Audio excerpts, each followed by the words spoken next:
So welcome back everyone. Now we continue our series of PYQ.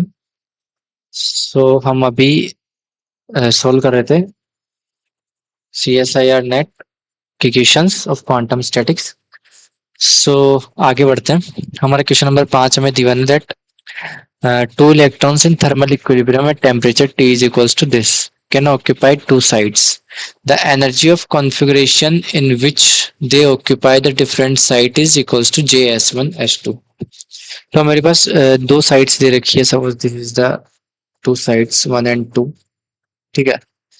सो अगर मेरे जो दो इलेक्ट्रॉन्स है, सपोज एक इलेक्ट्रॉन यहाँ पे गया, एक यहाँ पे, एंड वन यहाँ पे, वन यहाँ पे, एंड एक यहाँ पे एंड एक यहाँ पे. सो अगर ये दोनों डिफरेंट साइड पे है तो मेरे पास हैमिल्टोनियन हमें गिवन है, तो डिफरेंट साइड पे ये यहीं पे हो सकते हैं. सो इस टर्म के लिए मेरे पास जो हैमिल्टोनियन है वो हैमिल्टोनियन दे रखा है JS1.S2. ठीक है. where J is greater than 0 while it is U if they are in the same site. और अगर ये दोनों मेरे सेम साइड पे है, अगर ये इस तरीके से सेम साइड पे है, तो उसकी करस्पॉन्डिंग एनर्जी कितनी है? 10 जूल एंड 10 जूल. ठीक है. यू दे रखा हमें. So the probability of the system to be in first excited state में कैलकुलेट करना. ठीक है. सो हमें पता है कि देखो S1 is equals to half रहेगा and S2 is equals to half रहेगा. स्पिन दोनों की हाफ रहेगी. ठीक है. सो अगर ए यहाँ पे गया तो इसकी करस्पॉन्डिंग स्पिन हाफ, एंड ए यहाँ पे गया तो स्पिन हाफ रहेगी. ठीक है. सो हैमिल्टोनियन हमें दे रखा है JS1.S2. सो देखो S1 जो मेरा टोटल स्पिन होगी दोनों इलेक्ट्रॉन के लिए वो कितनी हो जाएगी? S1 plus S2. सो इसको हम कैसे लिख सकते हैं? S square is equals to S1 square S2 square plus 2 S1 dot S2. So S1 dot S2 को मैं लिख सकता हूँ S square minus S1 square minus S2 square over 2. ठीक है. बाकी हमें ये भी पता है दैट जो S स्क्वायर को मैं लिख सकता हूँ S plus one minus S1 square को लिख सकता हूँ S1 plus one minus S2 plus one upon 2. ठीक है. सो इस तरीके से भी हम इसको एक्सपेंड कर सकते हैं. बाकी अब जो मेरी टोटल स्पिन होगी, टोटल स्पिन जो होगी मेरी S, वो कितनी होती है? वो होती है S1 plus S2 to S1 minus S2. और यहाँ पे मेरे को S1 बराबर S2 बराबर हाफ दे रखा है. ठीक है. स्पिन ऑफ पार्टिकल्स है. सो टोटल स्पिन जो मेरी S होगी वो 0 एंड 1 हो सकती है. ठीक है. सो यहाँ पे जीरो के करस्पॉन्डिंग अगर मैं इस इक्वेशन में वैल्यू पुट करता हूँ या इस वाली इक्वेशन में वैल्यू पुट करता हूँ, सो जीरो के corresponding S is equals to मेरा 0, और इसके करस्पॉन्डिंग जो मेरी एनर्जी आ जाएगी वो एनर्जी कितनी आएगी मेरी? 3J/4. ठीक है. ठीक है. एंड कर डीजनरेसी कितनी आ जाएगी? डीजनरेसी हम कैसे निकालते हैं? इसको मैं सही से राइट लिखता हूँ. देखो कि 4 S is equals to 0, energy हो जाएगी माइनस 3J/4, एंड डीजनरेसी जो मेरी हो जाएगी GI वो होती है 2S+1. 2S+1 होती है. सो डीजनरेसी मेरी हो जाएगी 0 को नॉट 0. S की वैल्यू में अगर 0 पुट करूंगा तो 1 हो जाएगी डीजनरेसी. ठीक है. And 4S is equals to 1, मेरी एनर्जी जो हो जाएगी वो हो जाएगी J/4. ठीक है. आप यहाँ पे वैल्यू पुट करके चेक कर लेना. एंड डीजनरेसी जो मेरी आ जाएगी वो आ जाएगी 3. सो मेरे पास ये वैल्यूज आ गई. सो मेरे पास मैं पार्टीशन फंक्शन लिख सकता हूँ.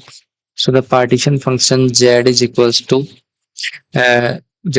टू टू, क्योंकि यहाँ पे दोनों दोनों की एनर्जी बराबर है अगर दोनों सेम स्टेट में है तो.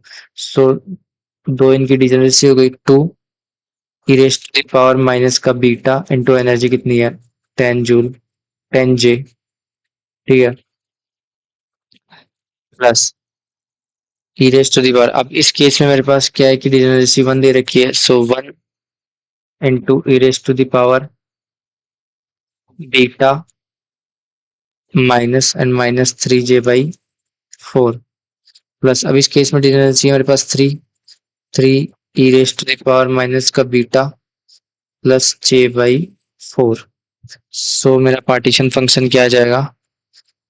This will 2 e raised to the power 10 beta j plus e raised to the power 3 by 4 beta j plus 3 e raised to the power minus 1 by 4 beta ji.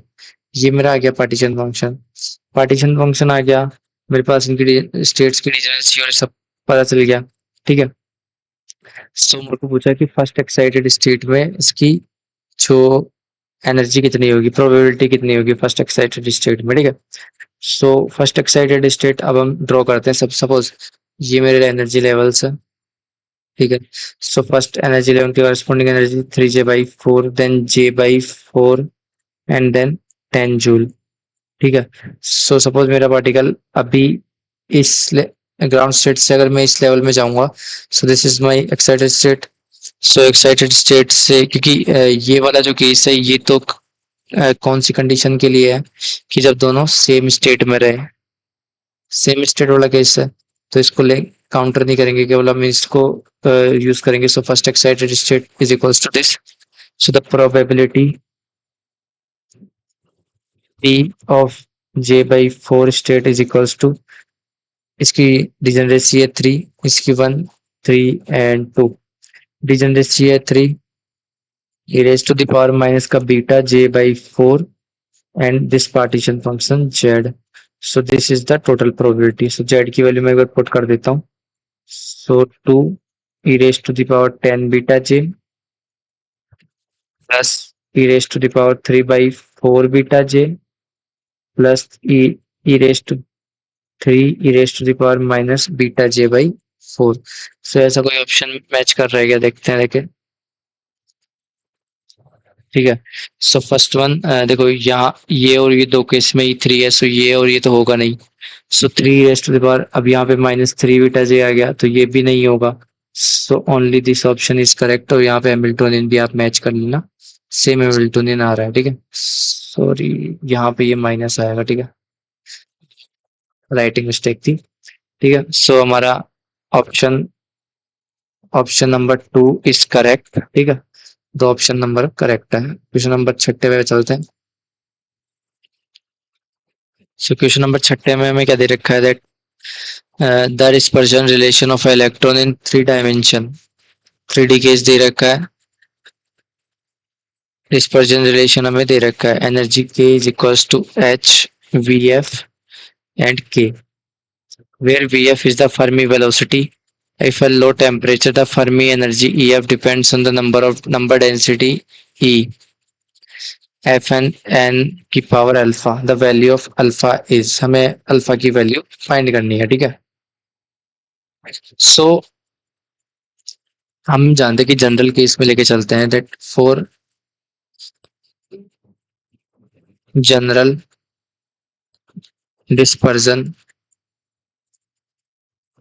Relation, general dispersion relation मेरा जो होता है वो होता है energy is equals to A K raise to the power S. ठीक है, and the Fermi energy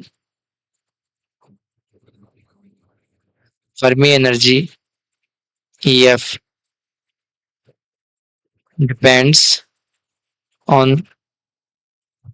n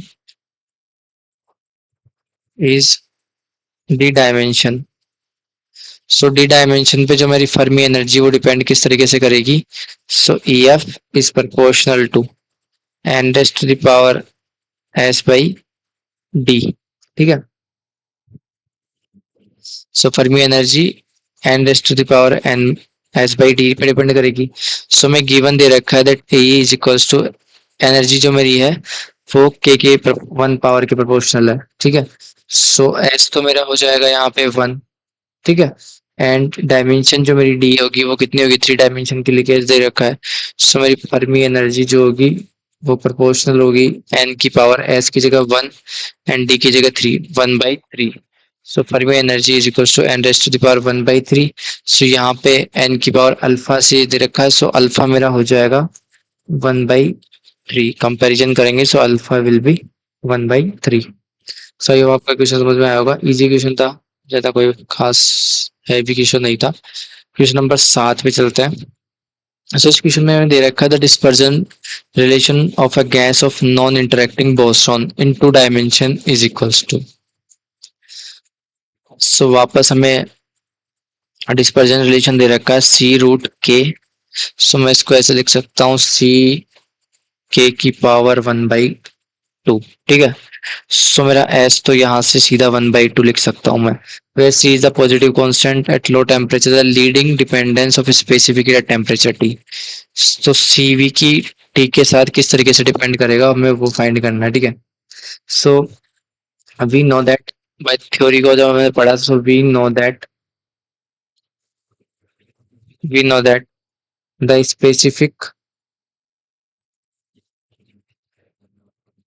the specific heat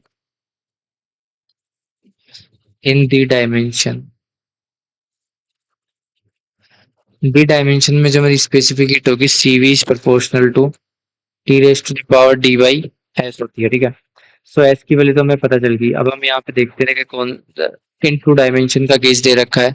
so 2D case दे रखा हमें। सो डायमेंशन मेरा हो जाएगा 2 एंड एस हो जाएगा हाफ। सो मेरा CV हो जाएगा CV proportional to T raise to the power dimension दे 2 and spin 1/2। So CV is equals to T raise to the power 4। So T raise to the power 4 पे मेरा CV depend करेगा। So option 1 is correct. ठीक है। सो I hope आपको ये दो question समझ में आएंगे। इजी क्वेश्चन थे, बस हमें ये जो फॉर्म डिपेंडेंस है वो हमें फॉर्मूला याद रखना है, बाकी हो जाएगा क्वेश्चन, कोई खास नहीं है। क्वेश्चन नंबर 8 की तरफ बढ़ते हैं। सो इस क्वेश्चन में मैं दे रखा था energy levels available to each electrons in system of an non interacting electrons are E n is equals to n E zero. So हमें एनर्जी दे रखी है एन ई जीरो, और जहां पे n की वैल्यू 0 1 2 से अप टू इन्फिनिटी होगी। So a magnetic field which does not affect the energy spectrum but completely polarize the electron spin is applied to the system, the change in the ground state energy of the system में ground तो हमें एक magnetic field लगाया गया है system पे, energy में दे रखी है और इस सिस्टम पे हमने मैग्नेटिक फील्ड अप्लाई कर दिया। ठीक है। सो उससे क्या होता है कि इसके स्पेक्ट्रम को तो वो अफेक्ट कर नहीं रहा, लेकिन वो क्या करता है इलेक्ट्रॉन को कम्प्लीटली पोलराइज कर रहा है, इलेक्ट्रॉन स्पिन को।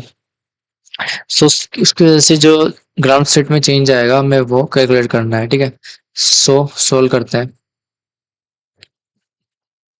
सो फर्स्ट वन सोल्व करते हैं हम for non polarise state, for non polarized state. ठीक है। नॉन पोलराइज स्टेट के लिए सॉल्व करते हैं। सो इस स्टेट में क्या होगा, इस स्टेट में हमारे पास जो इस स्टेट में दो इलेक्ट्रॉन जो होंगे with opposite spin, opposite spin will occupy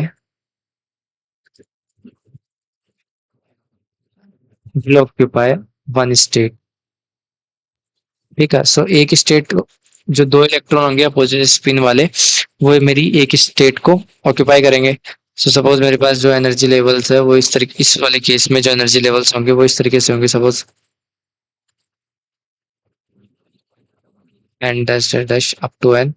सो इसमें क्या होगा कि सपोज ये जीरो, एन की वैल्यू जीरो, एन की वैल्यू 1 रखूंगा तो ये E zero, 2 E zero, 4 E zero and up to n, n E zero हो जाएगा। सो इसमें क्या होगा कि दो इलेक्ट्रॉन जो होंगे वो फिल होंगे अपोजिट स्पिन वाले। ठीक है। इस तरीके से अपोजिट स्पिन वाले दो इलेक्ट्रॉन मेरे फिल हो जाएंगे। So total energy in ground state कितनी होगी,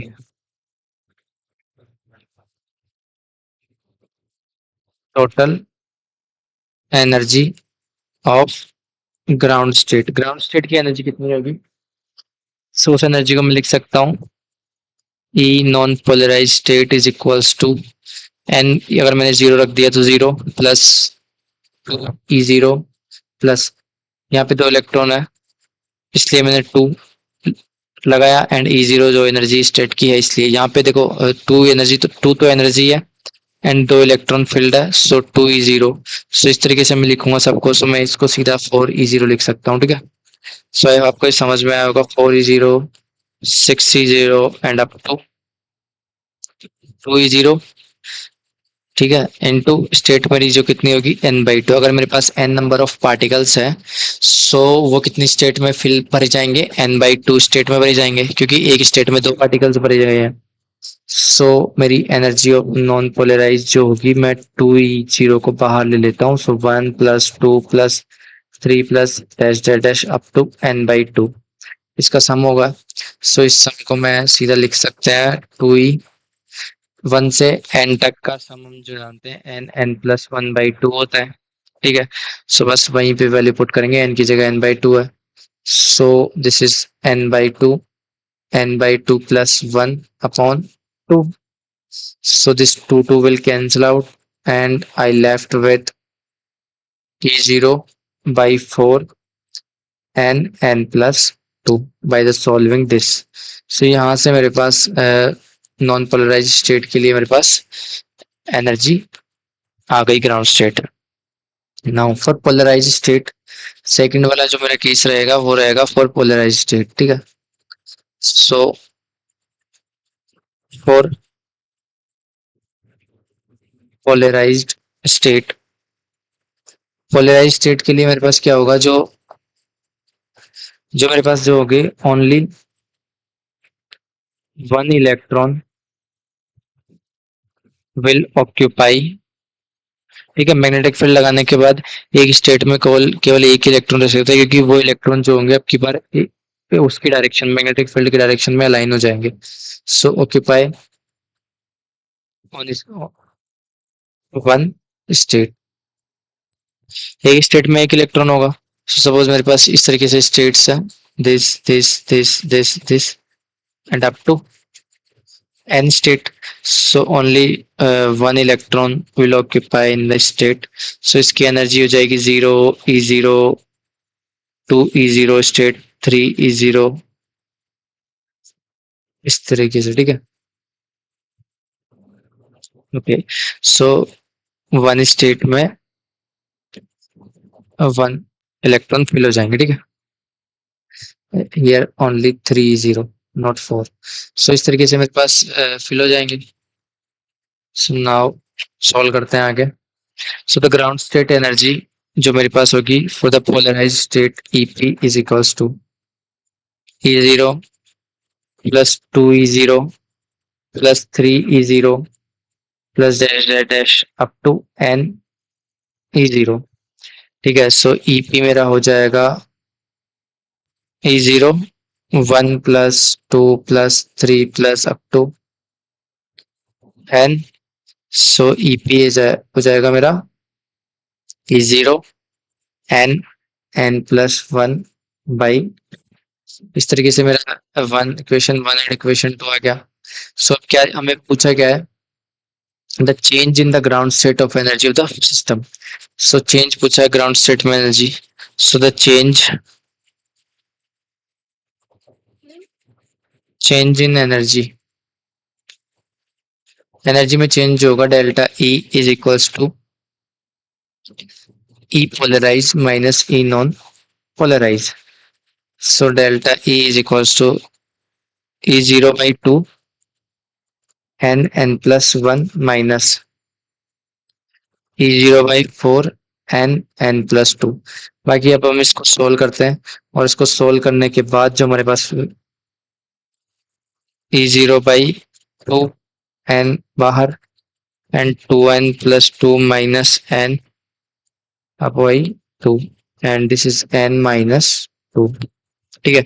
सो इस तरीके से मैंने सोल्व करके लिखा एंड डेल्टा E जो मेरे पास आया वो आया E0 n²/4।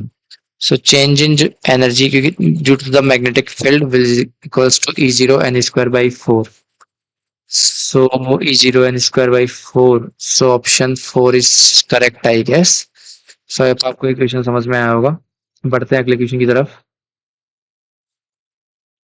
So इस क्वेश्चन में दे रखा है that a single particle energy of a system of n non-interacting fermions of the spin s at t=0 as En is equals to n²e, where energy दे रखी है हमें n² E0, where n is equals to 1 to and the ratio of Fermi energy 3 by 2 upon EF 1 by 2. Fermions of spin spin दे रखे हमें 3/2 and 1/2, तो इस spin पे हमें क्या चाहिए, इसका रेशियो चाहिए फर्मी एनर्जी का। सो सिंस हमें पता है कि वी नो दैट जो मेरी डेंसिटी और स्टेट होती है वो प्रोपोर्शनल होती है जीएस स्पिन, जो मेरी स्पिन की वजह से जो मेरा डिजेनरेसी आती है वो GS and E raise to the power D by S minus one. ठीक है, और जहाँ पे जो मेरा जीएस जो होता है वो होता है 2s+1, जो मेरी डिजेनरेसी होती है, ये होती है डिजेनरेसी। ठीक है, अब क्या करते हैं हम, नंबर ऑफ पार्टिकल्स निकालते हैं। सो नंबर ऑफ पार्टिकल्स जो मेरे पास आएंगे वो आ जाएंगे n इज इक्वल्स टू 0 से EF GE and DE। So पहले पुट करते हैं 0 से EF एंड GE की वैल्यू क्या हो जाएगी, GS e raise to the power D by S minus one into DE। So इसको मैं सोल्व करूंगा, सो मेरा n जो आएगा n इज प्रोपोर्शनल टू, क्योंकि यहाँ से d बाई एस है ना तो एक पावर जुड़ जाएगी, so I will left with G S E raise to the power d by S. ठीक है, प्रोपोर्शनल टू, सो n इसके प्रोपोर्शनल आ जाएगा। सपोज मेरे पास जो n नंबर ऑफ पार्टिकल है वो कांस्टेंट रहेगा, सो मेरा एनर्जी जो होगी वो प्रोपोर्शनल टू क्या किसके बराबर आ जाएगी, जो मेरा ई एफ होगा फर्मी एनर्जी, यहाँ 0 से EF तक इंटीग्रेशन करते हैं तो EF प्रोपोर्शनल टू 1/, GS की पावर S/D इसके बराबर हो जाएगी। ठीक है, S/D के बराबर हो जाएगी।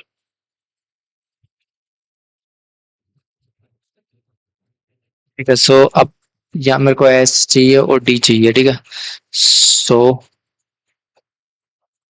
S एंड D चाहिए, तो D के बारे में कोई दे रखा हो क्या यहाँ पे, single particle energy of system of non integral S. ठीक है, सो आगे सोल्व करते हैं। सो अगर मेरे पास कुछ भी नहीं दे रखा, सो मैं यहाँ पे दे देता हूँ सिंगल पार्टिकल दे रखा है, single particle energy of an non interacting fermions spinors the ratio of the, okay. So अगर मेरे पास डी के बारे में कुछ नहीं देखा तो डी में ले रहा हूँ वन वन डायमेंशन के ले रहा है, क्योंकि single particle one dimension enough रहेगा। एंड फर्मियंस है फॉर, हमें ये पता है कि फॉर नॉन रिलेटिविस्टिक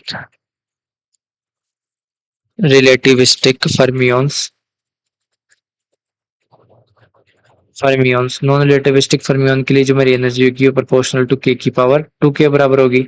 सो यहाँ से मेरे पास डी बराबर 1 एंड एस बराबर 2 आ जाएगा। सो जो मेरी फर्मी एनर्जी होगी वो प्रोपोर्शनल टू 1/g की पावर, एस की जगह जो 2 एंड डी की जगह 1, सो जी स्क्वायर जी एस स्क्वायर। सो जी एस जो मेरा होता है वो क्या होता है 2s+1। सो यहाँ से मैं इसको लिख सकता हूँ जी EF for 3/2 upon EF for half is equals to, first let me write it completely. So EF is proportional to 1/2s+1 का स्क्वायर। ठीक है, सो एस जहाँ पे मेरी स्पिन रहेगी स्टेट, सो EF 3/2/EF हाफ, हमें यही कैलकुलेट करना था। ठीक है, सो ये मेरे को कैलकुलेट करना था। सो ये हो जाएगा 1/2 इंटू 3/2+1 का होल स्क्वायर इंटू ये अपर स्टेट में जाएगा, सो 2 इंटू 1/2+1 का होल स्क्वायर।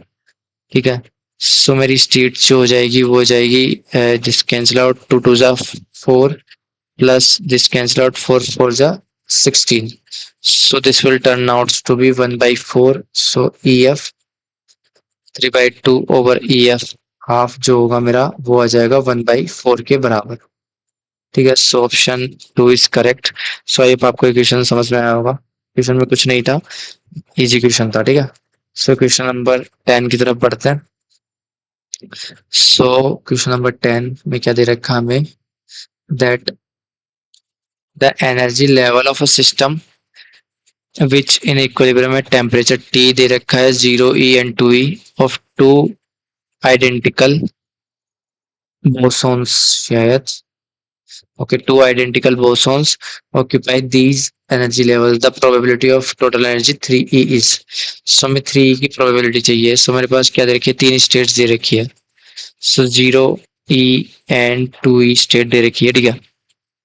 और इसमें क्या कर रखे हैं मेरे पास कि टू मेरे पास आइडेंटिकल बोसॉन है. टू मेरे पास बोसॉन्स है, ठीक है. टू बोसॉन्स है मेरे पास और थ्री स्टेट में जा रहे हैं. और टोटल एनर्जी मेरे पास कितनी आनी चाहिए? Total energy is equals to 3e. So 3e मेरी कितनी आनी चाहिए टोटल एनर्जी? सो यहां से अगर मैं इसको ड्रॉ करूंगा, सो सपोज आइडेंटिकल दे रखा है बोसॉन्स, तो मेरे पास टोटल एनर्जी 3 करने के लिए मैं क्या करता हूँ, एक बोसॉन यहाँ चले जाएगा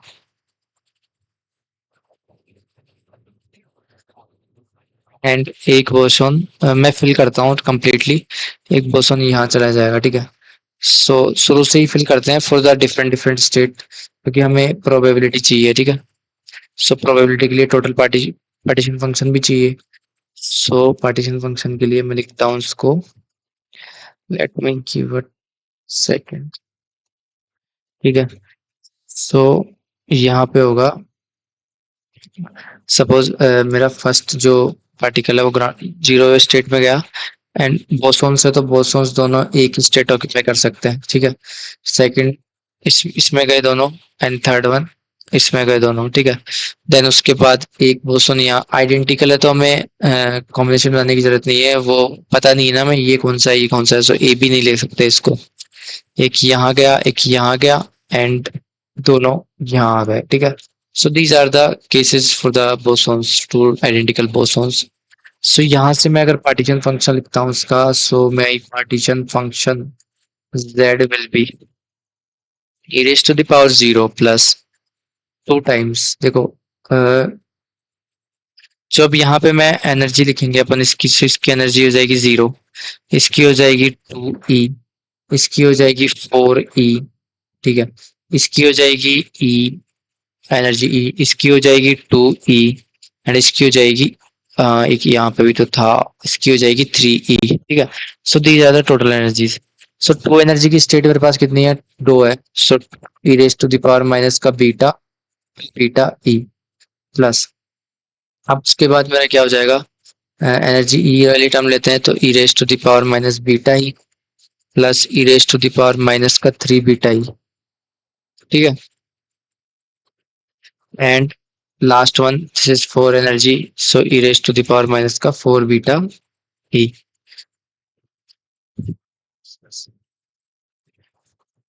ठीक है. सो 6 स्टेट मेरे पास यहाँ पे आ गई, 6 ये है, ठीक है.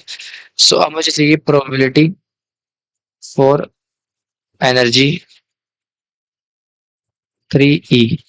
3e के लिए मेरे को प्रोबेबिलिटी चाहिए, so probability of 3e is equal to 3e केवल एक स्टेट में आ रहा है इस स्टेट में, सो और उसकी रीजनरेसी 1 है, so e raise to the power minus का 3 beta e upon 1 plus e raise to the power minus beta e plus e raise to 2 e raise to the power minus 2 beta e plus e raise to the power minus beta e plus e raise to the power minus 3 beta e plus e raise to the power minus 4 beta e. So this is the total probability. So यहाँ से हम देखते हैं e raise to the power minus 3 beta e सब में है. अब उसके बाद देखते हैं 1 प्लस 2 2 प्लस 2, जो 2 2 आ रहा है 2 बार नहीं आएगा ये आंसर, ये नहीं होगा, ठीक है. ये नहीं होगा, ठीक है. इसके बाद इसमें 1 नहीं आ रहा, ये भी नहीं होगा. इसमें 1 आ रहा है, 1 प्लस 2 3 4 से, I think this one is correct, ठीक है. सो ये ऑप्शन मेरा करेक्ट हो जाएगा. एंड इसमें क्या हो रहा है कि इसमें 2 नहीं आ रहा, डिजनरेसी जो है यहाँ पे ये डिजनरेसी मेरी मिस हो रही है, so this is not correct. So option 4 is correct. So I hope आपको ये समझ में आया होगा. So enough for today, next class में मिलते हैं, ठीक है. अगले क्वेश्चन नेक्स्ट क्लास में करते हैं.